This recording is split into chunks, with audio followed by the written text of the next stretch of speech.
Rāls ir ticis pie kajaka un divām meitenēm.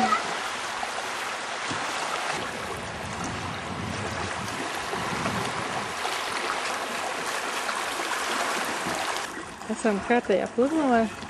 Te notiek kaut kādas aktivitātes. Cilvēki tiek apmācīti, kā uzvesties uz sērfu dēļa.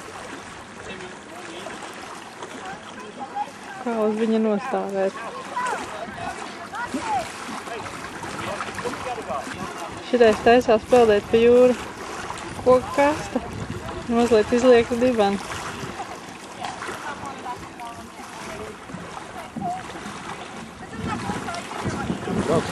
Un tā izlietā koka kasta spēja noturēt par 2 cilvēkus.